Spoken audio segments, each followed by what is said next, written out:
والصلاة والسلام على سيد الأنبياء والمرسلين وعلى آله وأصحابه أجمعين أما بعد قال الله سبحانه وتعالى في كلامه المجيد أعوذ بالله من الشيطان الرجيم كنتم خير أمة أخرجت للناس تأمرون بالمعروف وتنهون عن المنكر وقال النبي صلى الله عليه وسلم خير الناس من ينفع الناس صدق الله العظيم সম্মানিত আজকের এই উপহার সামগ্রী বিতরণের ভাই মহিউদ্দিন ভাই এবং উপস্থিত আমার প্রিয় ভাইরা, আল্লাহ শুকরিয়া যে আল্লাহ আমাদেরকে বাঁচিয়ে রেখেছেন। আলহামদুলিল্লাহ।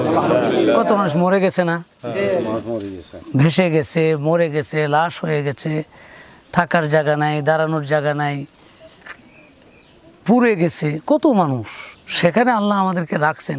খেয়ে হোক না খেয়ে হোক আল্লাহর কাছে শুকরিয়া আদায় করতে হবে না? আলহামদুলিল্লাহ। কোরআন শরীফে একটা আয়াত আছে, ইন্না মাআল উসরি ইউসরা, দুঃখের পরে সুখ, যেখানে আছে কষ্ট সেখানে আছে সুখ। এটা মাথায় রাখতে হবে। পৃথিবীতে সুখও স্থায়ী না, দুঃখও স্থায়ী না। আপনারা খেয়াল করবেন, রকমারি আইটেমের খানা রান্না করে খাওয়ার সুযোগ হয় না, এমন ঘটনা ঘটছে না? এই মাসে ঘটে নাই, এ মাসেও কিন্তু ঘটে গেছে। কত আয়োজন হয়েছে, খাবে কিন্তু খাওয়ার সুযোগ। এজন্য সুখ স্থায়ী নয়। যে মনে করে আমি সুখে আছি, জীবন যতদিন আছে সুখেই থাকবো, কোনো সন্দেহ নাই, তাহলে সে বোকা। আবার যে দুঃখে আছে, বিপদে আছে, সেও এটা মনে করার সুযোগ নাই যে আমি বিপদেই থাকবো, তা না, বিপদের পরে আবার সুখ আসবে। এটা মাথায় রাখতে হবে। এটা মুমিনের বিধানই হলো এটা। আর আল্লাহ আরেকটা আয়াতে বলেছেন কুনতুম খায়রা উম্মাতিন উখরিজাত লিন্নাস, তোমরা মানুষ, তোমাদেরকে সৃষ্টি করা হয়েছে মানুষের জন্য। তাহলে মানুষ কার জন্য? মানুষের জন্য। মানুষ মানুষের জন্য। আমি মানুষ, আপনি মানুষ। কে কোন দল করে, কে কোন ধর্ম, সে মুসলমান না হিন্দু না বৌদ্ধ না খ্রিস্টান, সেটা না। আল্লাহ বলছেন লিন্নাস, মানে মানুষের জন্য তোমাদেরকে বানাইছি আমি।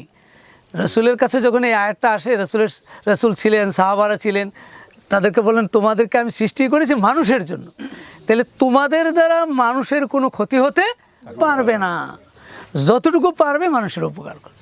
আল্লাহ রসুল তখন বলছেন খায়রুন নাস মান ইয়ানফাউন নাস, তোমাদের মধ্যে সেরা তো সে মানুষ যে মানুষের উপকার করে। তো এজন্য এটা আমাদের মাথায় রাখতে হবে, বিপদ কোনো সময় স্থায়ী না, আবার সুখও স্থায়ী না, সবে অস্থায়ী। দুনিয়ার জীবনটাই অস্থায়ী। আল্লাহ বলছেন কুল মাতাউদ দুনিয়া কালিল, তোমরা দুনিয়ার জীবনটা হলো কালিল। কালিল মানে একেবারে কম, অল্প। সুতরাং এটা মাথায় নিয়ে আমরা বিপদে আছি, কষ্টে আছি, সবটাই আল্লাহ তাআলার পক্ষ। মা আসাবা মিন মুসিবাতিন ইল্লা বিইজনিল্লাহ, কোরআনে বলতেছে আমার যত বিপদে আসুক আমার পারমিশন ছাড়া আসে না। তার মানে কি? তার মালিকের ইচ্ছা আছে। এখন মালিক দিল কেন? মালিক দিল কেন? বুখারী শরীফে হাদিস আছে যে মাইয়ুরিদিল্লাহু বিহি খায়রান ইউসিবহু ফিদ, আল্লাহ তাআলা যার ভালো চান তাকে অনেক সময় বিপদও দেন। তাহলে বিপদে হতাশ হওয়া যাবে না, আল্লাহকে ভুলে যাওয়া। কেউ কেউ আল্লাহরে ভুলে যায়, কয় যে আল্লাহ বিপদ দিল কেন, আল্লাহকে আমরা ছাড়া দেখে না, এরকম আল্লাহর অভিযোগ দেয়। এটা দেওয়া যাবে না। আল্লাহ দিয়েছেন, আল্লাহ তাআলা আবার বিপদ নিবেন, এটা হলো আমাদের বিশ্বাস। দ্বিতীয় হলো যে মানুষের কল্যাণ করতে পারা, টাকা আরেকজনকে দেওয়ার চেষ্টা, এই মেন্টালিটি সবারই থাকতে হবে।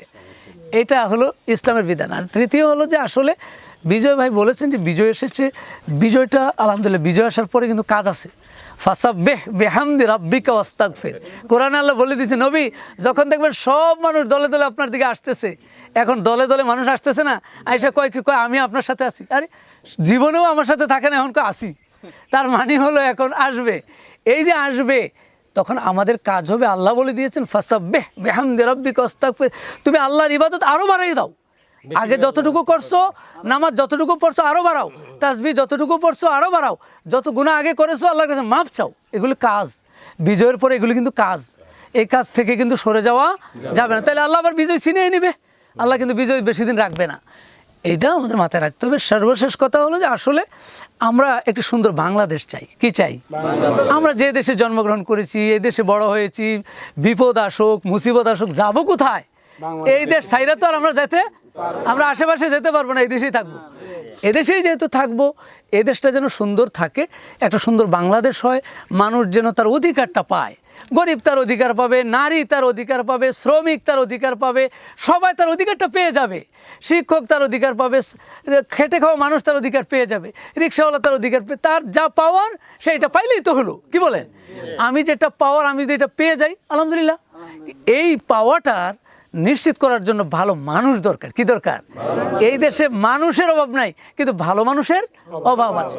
এই ভালো মানুষ যেন আমাদেরকে পরিচালনা করে, আমরা যেন ভালো মানুষের অধীনে থাকতে পারি। আল্লাহর কাছে এই দোয়াটা মুনাজাতে সবাই আমরা বলবো। আল্লাহ তাআলা কবুল করুক। সবাইকে ধন্যবাদ। আমাদের জন্য একটু দোয়া করবেন, আপনাদের জন্য দোয়া রাখি। আসসালামু আলাইকুম ওয়া রাহমাতুল্লাহি ওয়া বারাকাতুহু।